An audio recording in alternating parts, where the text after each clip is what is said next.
तो हम लोगों ने चैप्टर शुरू करा था मोशन। मोशन का मतलब अगर कोई भी ऑब्जेक्ट किसी रेफरेंस पॉइंट के रेस्पेक्ट में अपनी पोजीशन चेंज करता है तो हम उस ऑब्जेक्ट को मोशन में कह देते हैं। और इसके बाद में हमने ये बात करी थी कि डिस्टेंस क्या होता है और डिस्प्लेसमेंट क्या होता है। हमने ये कहा था कि डिस्टेंस एक स्केलर क्वांटिटी है और डिस्प्लेसमेंट एक वेक्टर क्वांटिटी है।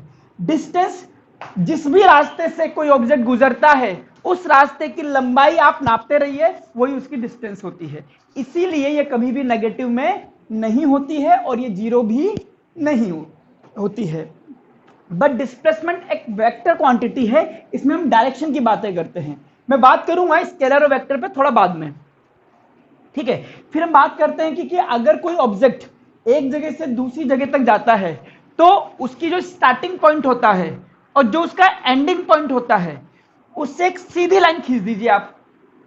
वो जो डिस्टेंस आती है उसको हम क्या बोलते हैं? डिस्प्लेसमेंट। कहते हैं कि नहीं भी दो ऑब्जेक्ट के बीच में शॉर्टेस्ट डिस्टेंस क्या कहलाती है? डिस्प्लेसमेंट कहलाती है। और इसमें एक महत्वपूर्ण बात हमने ये कही थी कि ये नेगेटिव भी हो सकती है, और अगर ऑब्जेक्ट घूम फिर के वापस अपनी ही जगह पर आ जाता है तो उसके लिए ये जीरो भी हो। क्लियर? और इस पे हमने 2-3 क्वेश्चन भी करे थे कि एक्स एक्सिस में 3 मीटर जाता है, वाई एक्सिस में 4 मीटर जाता है, तो डिस्टेंस तो 7 मीटर हो जाता है बट डिस्प्लेसमेंट 5 मीटर हो जाता है। और फिर हमने उसको ऐसे घुमा के वापस वहीं ले आए थे, उस केस में डिस्प्लेसमेंट जीरो हो गया था हमारा। क्लियर है? और फिर हमने आपको 2 न्यूमेरिकल दिए थे शायद। पहला न्यूमेरिकल था कि वो सर्कुलर पाथ में घूमता है जिसकी रेडियस कितनी दी थी? 40 मीटर इसकी रेडियस है। तो अगर ये 2 साइकिल कंप्लीट करता है तो हमने पूछा था इसका डिस्टेंस क्या है और डिस्प्लेसमेंट क्या है। चलिए साहब, सर डिस्प्लेसमेंट तो जीरो होगा। डिस्प्लेसमेंट जीरो होगा और डिस्टेंस हम 2πr से निकाल सकते हैं। बात करते हैं। तो पहले हम बात करते हैं डिस्टेंस की। अगर ये ए पॉइंट से चला है तो एक साइकिल कंप्लीट करके वापस यहां पहुंच गया, दूसरा करा तो फिर से यहां पहुंच गया। जब ये यहीं पहुंच गया है तो डिस्प्लेसमेंट तो आपका जीरो आ रहा है, इसलिए आप सभी का आंसर सही है।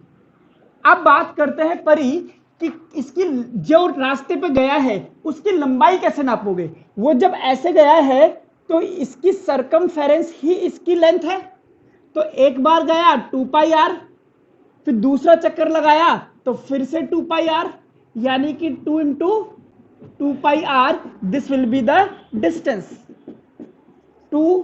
3.14 इंटू 40 मीटर। क्या है इसको सोल्व करके? यही आ रहा है, बट तूने गलत सुना है। 40 क्या आ रहा है? इसका आंसर कितना आ रहा है? इसको मल्टीप्लाई करूंगा, यही आ रहा है क्या? 502 पॉइंट। अगर आपकी कैलकुलेशन ठीक है तो आप कर लेना, मैं इसकी कैलकुलेशन अभी नहीं करने वाला बैठ करके, ठीक है? आंसर यही है फिर अगर आपने मल्टीप्लाई करा है। आइए अगला करें, क्वेश्चन नंबर 2। अब कितना साइकिल कंप्लीट करा इसने?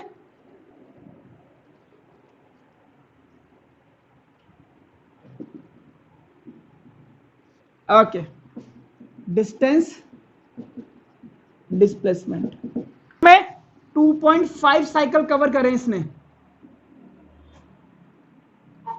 हाँ सर हम इसके अंदर 2.5 को सर्कमफ्रेंस से मल्टीप्लाई कर सकते हैं तब। हाँ, तो क्या निकलेगा?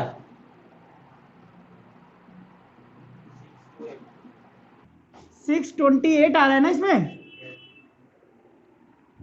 Yes sir. भाई ये यहां से शुरू करेगा, एक साइकिल करेगा ये, तो ये हो गया 2πr, फिर एक साइकिल और करेगा तो फिर से 2πr हो गया, फिर ये आधा साइकिल आएगा यहां तक तो ये हो गया πr। πr कॉमन ले लो, 2 + 2 + 1 5πr, यानी कि 2.5 इंटू 2, ठीक है, दैट इज 628 मीटर। अब बात करते हैं डिस्प्लेसमेंट की। कौन बताएगा डिस्प्लेसमेंट? हाँ 80 80 मीटर। और कोई answer? Sir 8 metre. 80 metre exactly. इस बार वो यहां पर आया है, तो 2 साइकिल लगाने के बाद आधा साइकिल जब और चला है तो यहां खत्म हुआ है। और हमने कहा था स्टार्टिंग पॉइंट को एंड पॉइंट से मिलाने वाली सीधी लाइन डिस्प्लेसमेंट कहलाता है। और ये अगर आपका 40 मीटर रेडियस थी, 40 मीटर रेडियस थी, टोटल मिला के कितना हो गया? 80 मीटर। तो डिस्प्लेसमेंट हो गया 2r, that is 2 into 40, that is 80 metre. Displacement निकालने के लिए स्टार्टिंग पॉइंट को एंड पॉइंट से डायरेक्ट मिला दीजिए, वही आपका डिस्प्लेसमेंट है। ठीक है, तो नोट करके लिखते हैं स्केलर क्वांटिटी और वेक्टर क्वांटिटी। ठीक है, 12th 11th में आओगे तो पूरा मतलब 5-6 पेजेस का पूरा ये स्केलर वेक्टर ही है। आपको सिर्फ इतनी सी बात समझनी है कि स्केलर क्वांटिटी वो क्वांटिटी होती है जिसको बताने के लिए डायरेक्शन की जरूरत नहीं होती। मतलब अगर मैं आपसे बोलूं कि मेरा मास या मेरा वेट, सॉरी मास चलने दो, अरे वही बात है, मास और वेट अलग अलग चीजें होती हैं। ठीक है, चलो हम बात करते हैं सिंपल एक नॉर्मल भाषा की बात करते हैं। मैं कहता हूं कि मेरा वेट 65 किलोग्राम है। अब आप ये थोड़ा ना पूछोगे सर 65 किलोग्राम किधर है, एक्स एक्सिस में, वाई एक्सिस में, इट्स कंप्लीट, खत्म। मैं आपको 10 जूल की एनर्जी देता हूं, खत्म।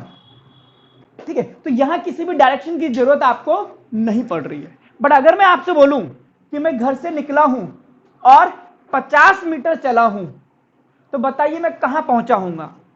तो फिर आप पूछोगे सर किस डायरेक्शन में गए हो आप लेफ्ट गए थे, राइट गए थे? तो ऐसे क्वेश्चंस का जवाब आप तब तक नहीं निकाल सकते जब तक आपको डायरेक्शन का ज्ञान ना हो। और जब आपको डायरेक्शन पता बतानी पड़ती है, ऐसी फिजिकल क्वांटिटी को हम क्या कहते हैं? Vector quantity. जैसे डिस्प्लेसमेंट, आपसे बोलूं कि इसने 1 साइकिल लगाया, 2 साइकिल लगाया और ये यहां पहुंच गया, तो इसका डिस्प्लेसमेंट हो गया ए से बी की ओर, कितना? 80 मीटर। आपसे बोले डिस्प्लेसमेंट है कितना, आप बोलोगे 80 metre from A to B, और इसका अपोजिट डायरेक्शन आप बोलोगे -80 मीटर। लेकिन डिस्टेंस में ऐसा कुछ नहीं होता। ठीक है, तो लिख लीजिए स्केलर में द फिजिकल क्वांटिटी या the quantity which has only magnitude, which has only magnitude is called scalar quantity. For example, distance, speed, mass, energy, etc. इनकी कोई डायरेक्शन नहीं होती है। अब आइए वेक्टर पे, the quantity which has magnitude and direction both, the quantity which has magnitude and direction both is called scalar quantity. हाँ sorry, is called vector quantity. आइए, अच्छा अभी इधर देखो, मैं आपसे बोलूं कि यहां पर एक बॉक्स रखा है,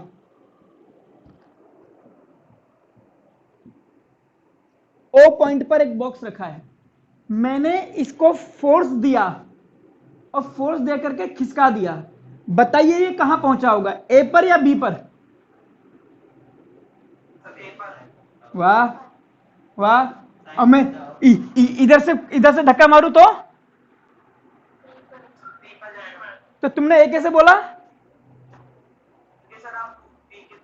ये मैंने ये बोला कि मैंने, अच्छा मैं इधर से अपनी तरफ खींच लूंगा फिर, यानी कि आपको मैंने थोड़ा बताया कि मैंने किधर धक्का मारा है। इसीलिए आप इस बात का सही, अब आप तो आत्मज्ञानी हैं, आपने तो बता दिया किधर जाएगा, अंतर्यामी भाई साहब आप। ठीक है, तो आप बता नहीं सकते किधर जाएगा, इसीलिए ऐसी क्वांटिटी को क्या कहते हैं? Vector quantity. For example force, distance की जगह डिस्प्लेसमेंट, स्पीड की जगह वेलोसिटी, एक्सीलरेशन। ठीक है, ये सब आपके पास वेक्टर क्वांटिटी है, इनमें डायरेक्शन का ज्ञान होना जरूरी है, अंदाजे से मत बताया करो। टॉपिक डालिए, speed and velocity, distance covered per unit time, distance covered per unit time is called speed. Distance covered per unit time is called as speed. और स्पीड का फॉर्मूला होता है डिस्टेंस अपॉन में टाइम। अच्छा, time scalar हुआ या vector हुआ? मैं आपसे बोलूं 3 बज रहे हैं, तो इससे ज्यादा कुछ बोलने की जरूरत है नहीं ना? स्केलर है, सिंपल। ओके, आइए वेलोसिटी में लिखिए, displacement covered per unit time, displacement covered per unit time is called velocity. तो वेलोसिटी का फॉर्मूला क्या हो जाएगा?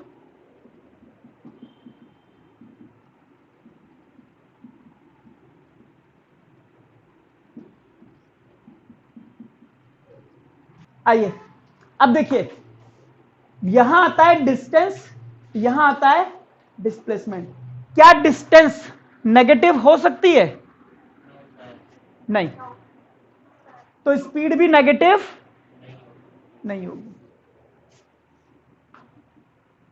It can not be negative और zero for a moving object. ठीक है, क्या वेलोसिटी नेगेटिव हो सकती है? यस, क्योंकि डिस्प्लेसमेंट नेगेटिव हो जाता है, और वेलोसिटी जीरो भी हो सकती है।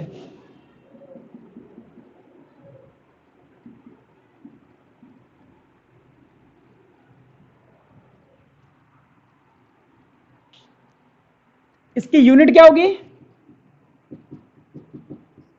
डिस्टेंस होता है मीटर,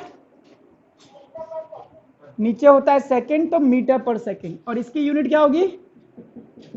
डिस्प्लेसमेंट भी होता है मीटर में, और ये भी किस में होता है? सेकंड में। तो दोनों की यूनिट सेम होती है, मीटर पर सेकंड। सिंपल है, डिस्टेंस अपॉन टाइम और डिस्प्लेसमेंट अपॉन टाइम। और आइए क्वेश्चन लिखिए,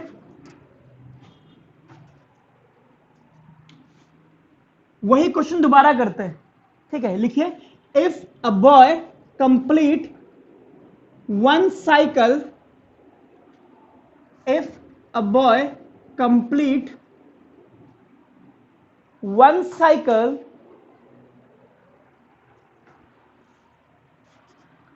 of 40 meter circular track of radius 40 meter, covers circular track of radius 40 meter in 10 seconds,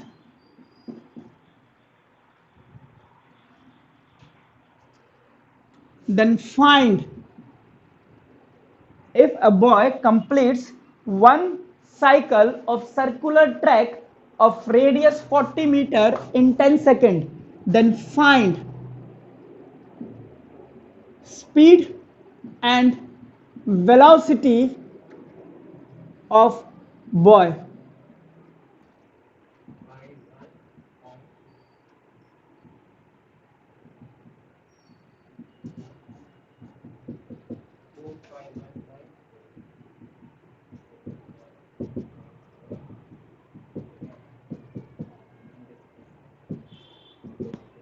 जब आपने ये क्वेश्चन करा था पहले, तब डिस्टेंस कितना आया था उसमें?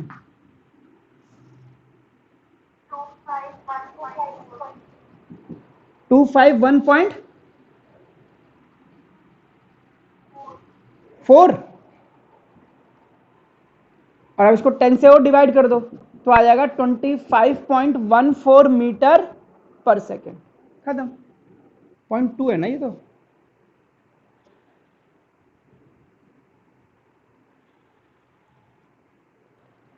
अब वेलोसिटी बताना। एग्जैक्टली जब इसका डिस्प्लेसमेंट ही जीरो आ गया तो वेलोसिटी भी क्या आएगी? जीरो। सिंपल। और देखिए अब इस तरह के मोशन में एक और नोट समझिए।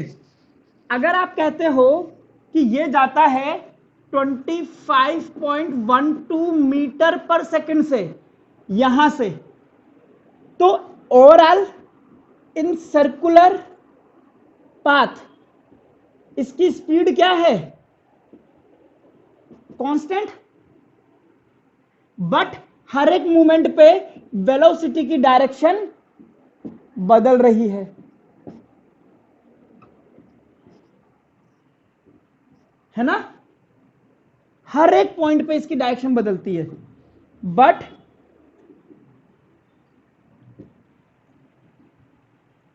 Direction of velocity changes at each point. ये भी लिख लो, ऐसे याद आ गया तो लिखा दिया, क्योंकि हमें क्या, अगर वो ऐसे घूम रहा है ना तो हमें इस पर टेंजेंट खींचना है, और जो टेंजेंट की डायरेक्शन होगी वही इसकी वेलोसिटी की डायरेक्शन होगी जो हर एक मोमेंट पे चेंज हो रही है। और बस जब ये पूरा साइकिल कंप्लीट करके यहां आ जाएगा तो हम कह देंगे ओवरऑल तो जीरो ही हो गई। फिर लिखिए एवरेज स्पीड और average velocity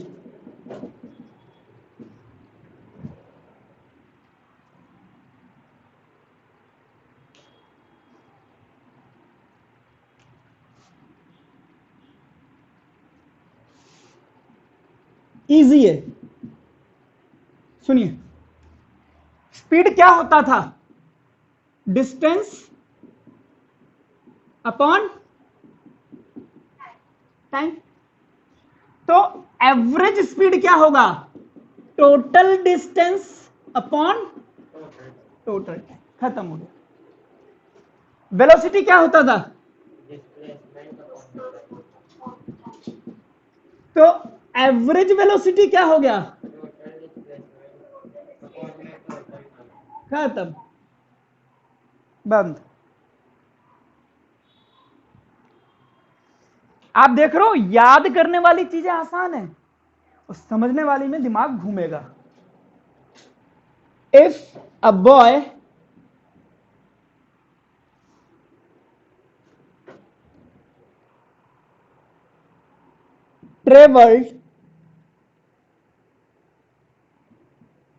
traveled 2000 meter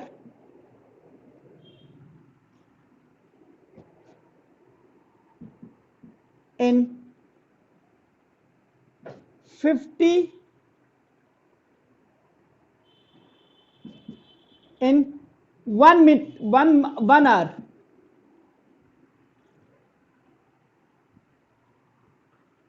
and returned back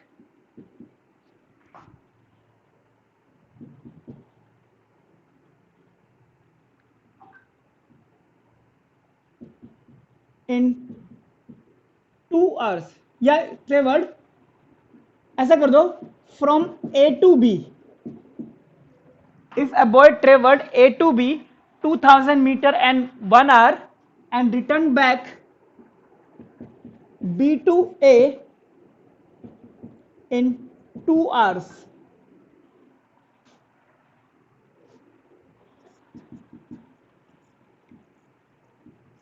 find his average speed and average velocity।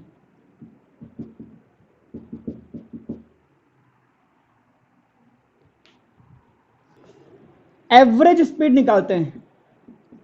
इसके लिए मुझे टोटल डिस्टेंस निकालना पड़ेगा और टोटल टाइम। जाने में कितना दूर गया है, वापसी भी 2000, तो टोटल डिस्टेंस कितना हुआ, 2000 प्लस 2000, 4000 मीटर। टाइम कितना लगा, जाने में 1 घंटा और आने में 2 घंटा। तो अब आप इस देखो, मीटर के साथ में हमेशा सेकंड आता है और किलोमीटर के साथ में हमेशा आर आता है। आप मीटर में आंसर देना चाहते हो या किलोमीटर में, ये आप बताइए।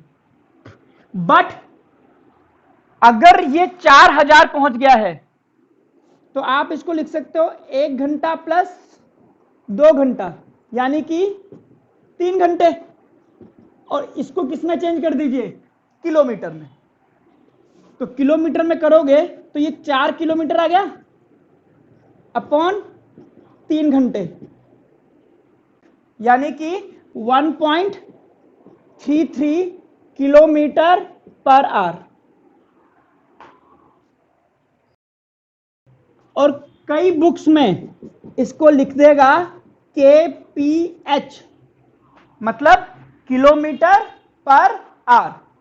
हां, एवरेज वेलोसिटी बताओ। इसके लिए मुझे निकालना पड़ेगा total displacement upon total time. Total displacement कितना है, 0। तो आंसर क्या आ गया, खत्म। एक और क्वेश्चन करना।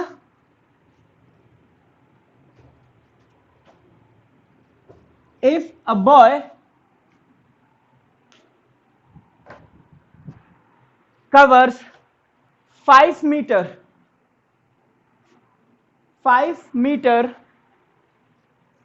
along x-axis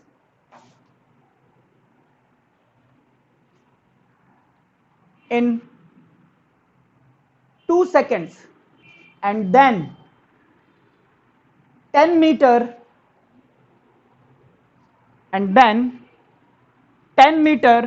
along y-axis in 5 seconds and then पहले कितना गया था और फिर 10 मीटर गया है, and then 3 metre along negative x-axis in 3 seconds.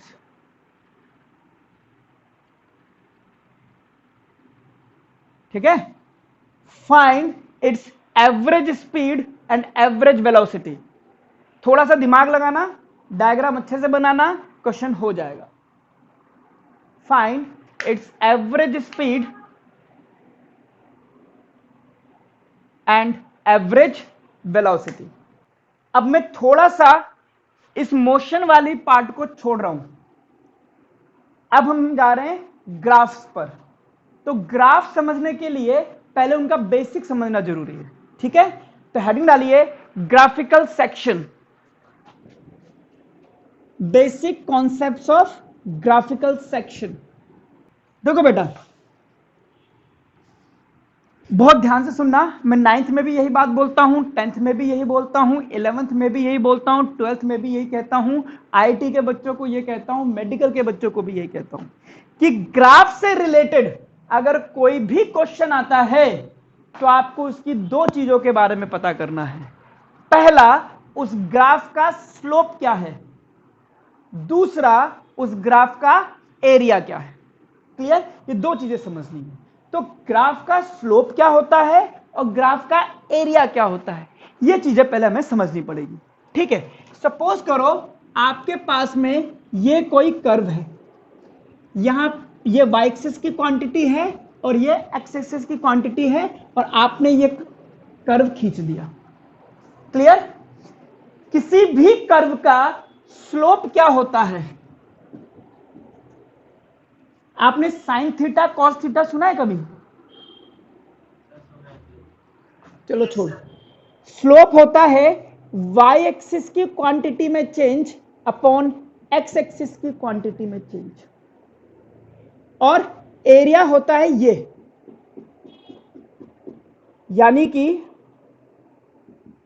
Y axis की quantity multiplied by x axis की क्वांटिटी। ये लिखिए आप, इसका मतलब होता है चेंज, है ना? इसको बहुत ध्यान से समझना। केमिस्ट्री में इसका मतलब होता है हीट करना, और फिजिक्स में इसका मतलब होता है चेंज। तो चेंज का मतलब फाइनल माइनस इनिशियल।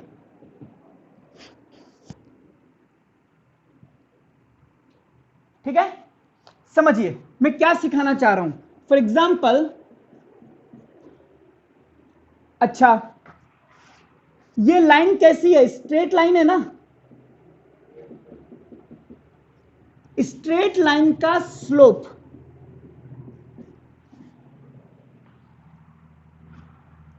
हमेशा कांस्टेंट होता है।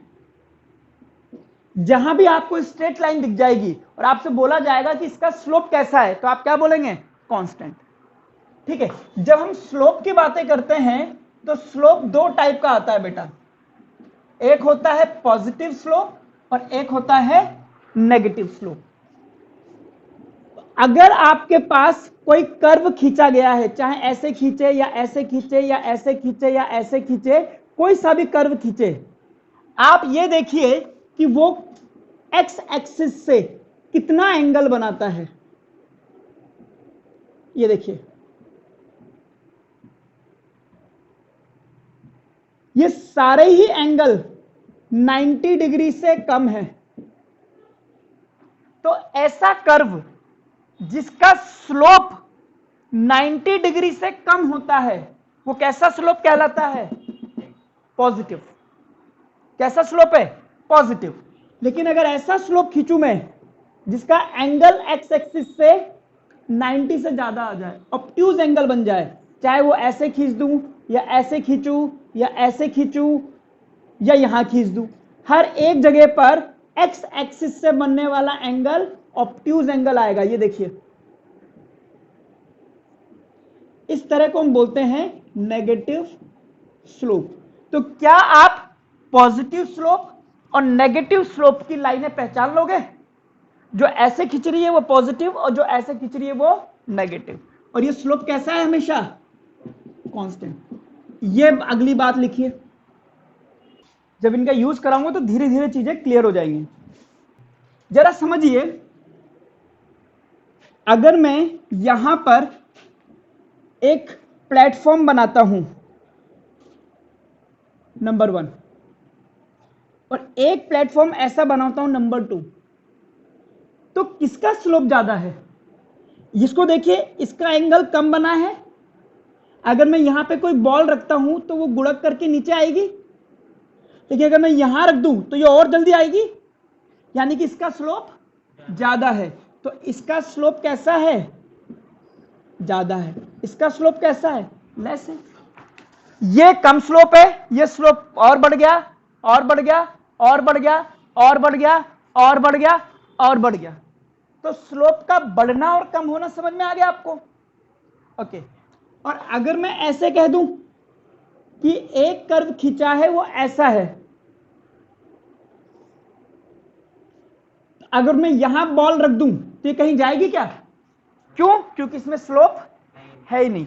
तो ऐसी पैरेलल लाइन को हम कहते हैं जीरो स्लोप। ये लिखिए अगला, पॉजिटिव स्लोप, नेगेटिव स्लोप और जीरो स्लोप।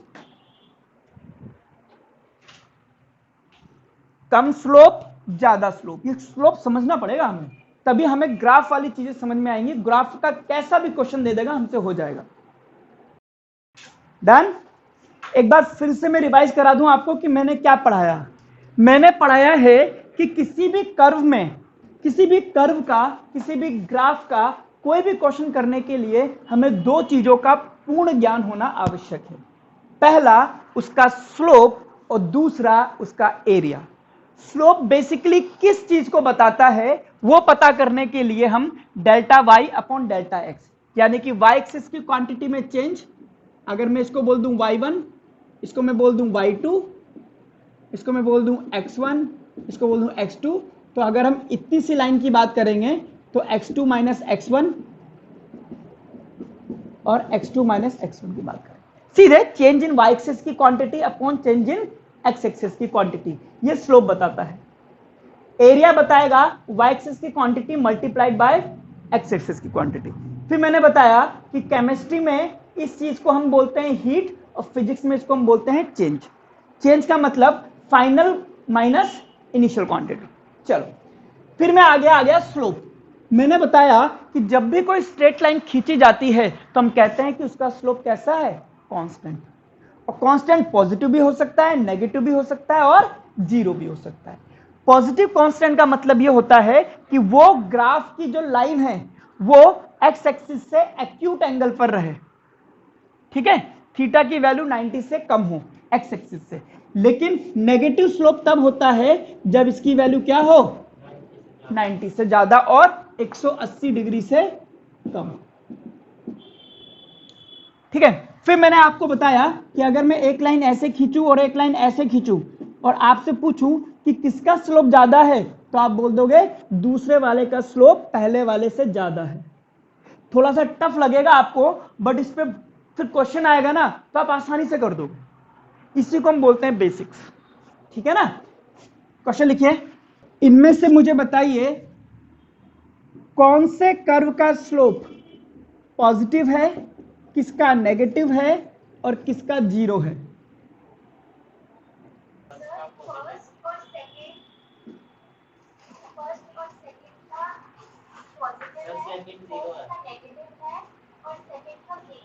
हाँ, सेकंड का जीरो है, सॉरी, सेकंड का जीरो है, थर्ड का और नेगेटिव। क्लियर है ये, सबको क्लियर हुआ ये बात? लिख लो अब इसको, बस अब ग्राफ के क्वेश्चन करेंगे हम धड़ल्ले से। अच्छा एक क्वेश्चन और बताइए। हाँ, मैंने एक लाइन खींची, ये पांचवी लाइन, इसका स्लोप पॉजिटिव या नेगेटिव? नेगेटिव, क्योंकि ये कैसे भी खींचो, लंबी कर दो पता लग जाएगा, देखो, है ना। उसी में खींच लो, एक और छोटी सी है, कहीं भी खींच लो, ठीक है। चलिए मिलते हैं आपसे नेक्स्ट क्लास में।